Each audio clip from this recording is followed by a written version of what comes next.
வணக்கம். செல்வகுமாரின் அதிகாலை வானிலை ஆய்வறிக்கை. அதிகாரப்பூர்வ வானிலை அறிக்கைக்கு இந்திய வானிலை ஆராய்ச்சித்துறை அறிக்கையை பார்க்கவும்.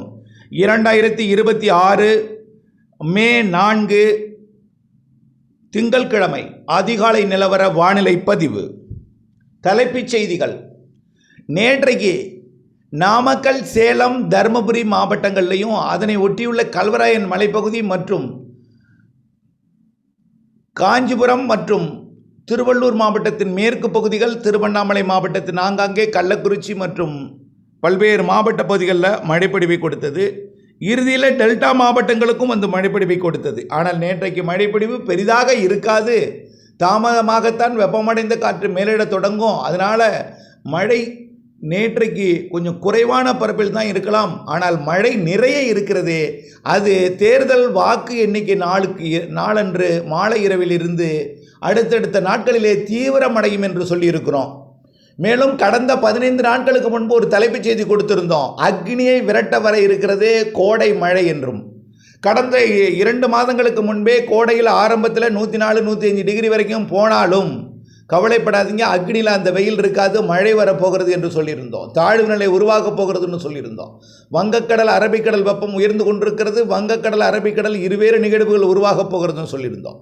ஆனால் அரபிக்கடலில் கேரள கடலோரத்தை ஒட்டி உருவாகும். ஆனால் வங்கக்கடலில் பொறுத்திருந்து பார்ப்போம் என்றோம்.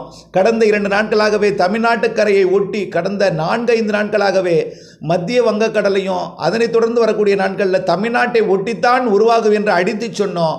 நேற்றைக்கு என்ன சொன்னோம்னா, தமிழ்நாட்டுக்கு மிக நெருக்கமாக உருவாகி தமிழ்நாட்டுக்கு கரைக்கு மிக நெருக்கமாக வடக்கு நோக்கி நகர்ந்து தமிழ்நாட்டின் வடகடலோரத்திற்கு மிக நெருக்கமாக வந்து தெற்கு ஆந்திர வழியாக அரபிக்கடல் நோக்கி நகரும் என்று எதிர்பார்த்து கொண்டிருக்கிறோம்.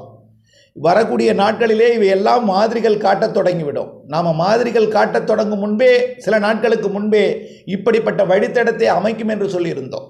எப்படியோ அரபிக்கடல் நிகழ்வோடு இது போய் இணைந்து கேரள பக்கமும் கர்நாடகாவும் தமிழ்நாட்டின் உள் மாவட்டங்களும் வங்க கடலோர மாவட்டங்களுக்கும் நல்ல மழைப்பொழிவை கொடுத்து பிறகு விலகி சென்று அடுத்த நிகழ்வும் உருவாகி தென்மேற்கு பருவமழையை மாத இறுதியில் தொடக்கி நல்ல மழைப்பொழிவு அக்னி காலத்தில் கொடுக்க போகிறது. இதில் அடைமழை பொழிவும் வரக்கூடிய 8, 9, 10 தேதிகளிலே தமிழ்நாட்டின் அனைத்து மாவட்டங்களுக்கும், குறிப்பாக கடலோரம், டெல்டா மாவட்டங்கள், வடகடலோரம்னா அடைமழை பொழிவு 8, 9, 10 தேதிகளில் கொடுக்க இருக்கிறது.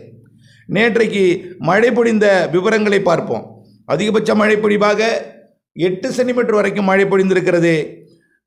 அதாவது கிடைக்கப்பெற்ற தகவலின் அடிப்படையில் நாமகிரிப்பேட்டை 74 மில்லிமீட்டர், கிட்டத்தட்ட 8 சென்டிமீட்டர் வரைக்கும் நெருக்கமாக மழை பெஞ்சிருக்கு. இதை விட கூடுதல் மழை பொழிவும் பொழிந்திருக்கலாம். ஆனால் கிடைக்கப்பட்ட தகவலின் அடிப்படை இது. இதை சொல்லும் பொழுது திருப்பூர் மாவட்டம் உடுமலைப்பேட்டை பகுதிகளில் இன்னும் மழை இல்லையே, பெய்யுமா பெய்யாதா என்ற ஒரு வேதனையுடன் நீங்கள் எதிர்பார்த்து கொண்டிருக்கிறீங்க. தயவு செய்து கவலைப்பட வேண்டாம். தினசரி ஒதுக்கி ஒதுக்கி ஒதுக்கி ஒதுக்கி பெய்யும் பொழுது உங்களுக்கும் வரும். அது இன்றைக்கு எதிர்பார்க்கலாம், நாளைக்கு எதிர்பார்க்கலாம்.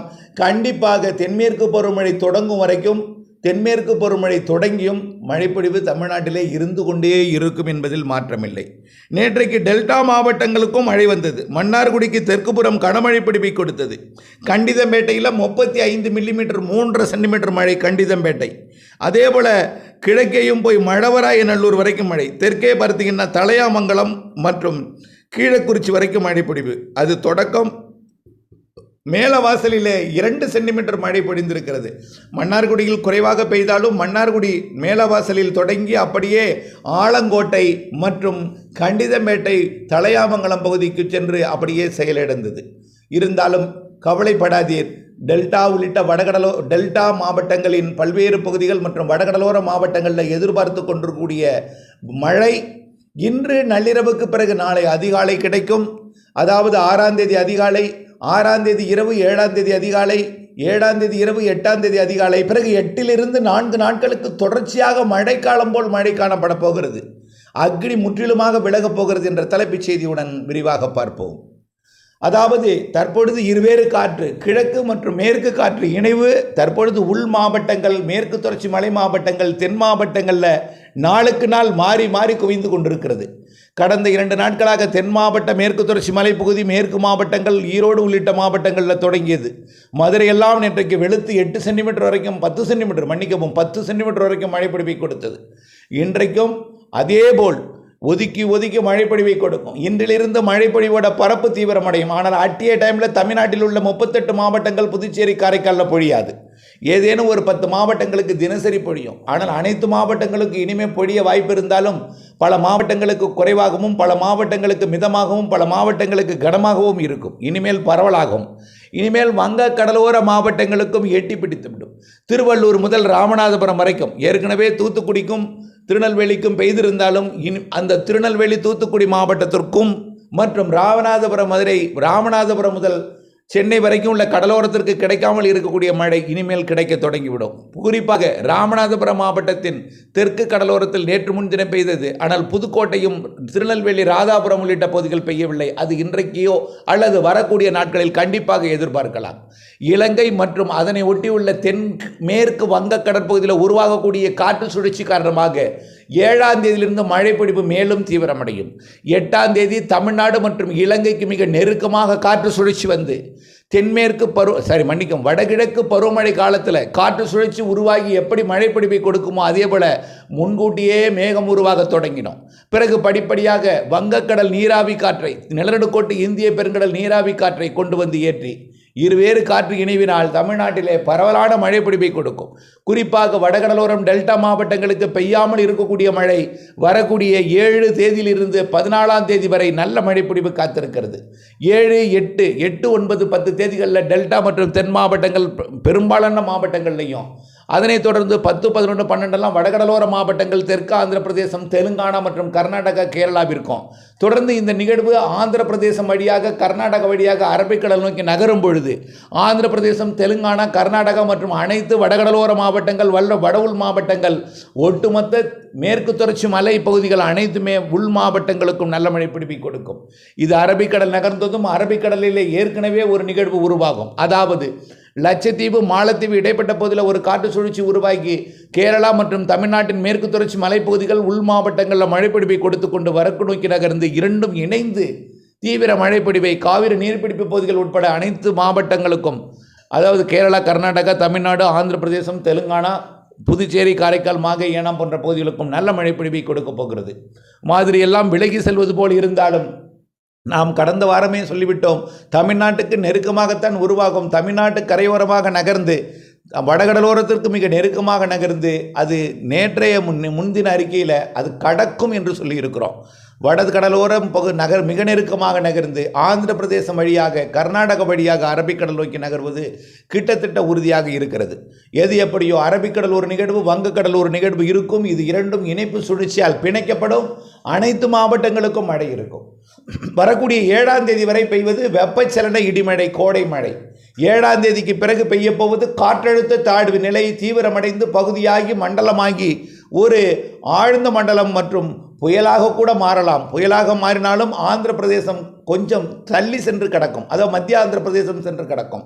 தாழ்வு பகுதி தீவிர தாழ்வு பகுதியாக இருந்தால், அதாவது வெல் மார்க் லோ ப்ரெஷராக இருந்தால் தமிழ்நாட்டை தாண்டி தெற்காந்திர பகுதியில் கிடக்கும். ஒரு டிப்ரெஷனாக இருந்தால் தமிழ்நாட்டை ஒட்டி கிடக்கும். ஒரு லோ ப்ரெஷராக இருந்தால் வட தமிழ்நாட்டை கடக்கும். ஆகவே லோ ப்ரெஷராக இருந்தாலும் எதுவாக இருந்தாலும் குறைந்தழுத்த காற்றழுத்த தாழ்வு பகுதி உருவாகும் பொழுது எப்படி மழை இருக்குமோ அடைமழையாக வரக்கூடிய 3 நாட்களுக்கு தெரிகிறது. 8, 9, 10 தேதிகளில் கண்டிப்பாக தமிழ்நாட்டுக்கு மழைப்பிடிப்பு பரவலாகும்.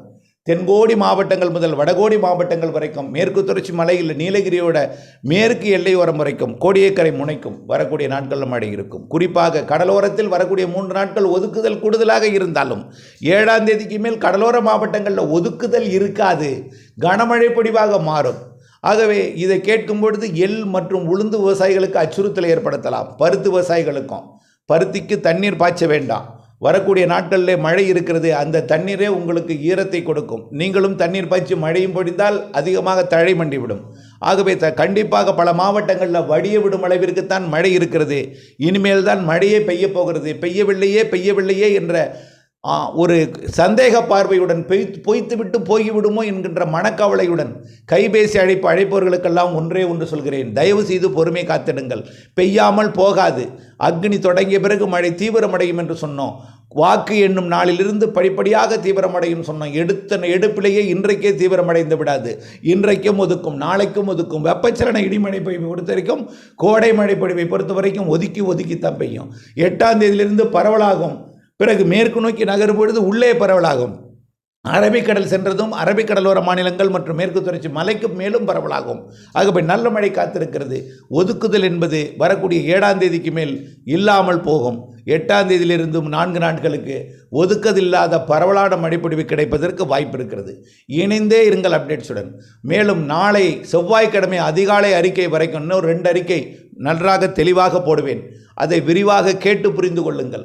வரக்கூடிய புதன் வியாழனில் எழுத்துப்பூர்வமான அறிக்கை, சுருக்க அறிக்கை, 4 வார்த்தையில் நிகழ்வு எங்கே கடக்கும், எங்கே மழை பெய்யும் என்கின்ற வரக்கூடிய 8ஆம் தேதி வரக்கூடிய 8ஆம் தேதியிலிருந்து 15ஆம் தேதி வரை மழை தர வரக்கூடிய தாழ்வு பகுதியாகி எந்த அளவிற்கு தீவிரமடையும், தமிழ்நாட்டிற்கு எந்த அளவுக்கு மழைப்பொழிவை தரும் என்பதெல்லாம் வரக்கூடிய செவ்வாய்க்கிழமை மாலை இரவு முதல் வெள்ளிக்கிழமை அதிகாலை வரைக்கும் ஒரு 2 நாட்களுக்கு 48 மணி நேரம் முதல் 72 மணி நேரத்திற்கு எழுத்துப்பூர்வ அறிக்கை மட்டும் உங்களுக்கு வழங்குவேன்.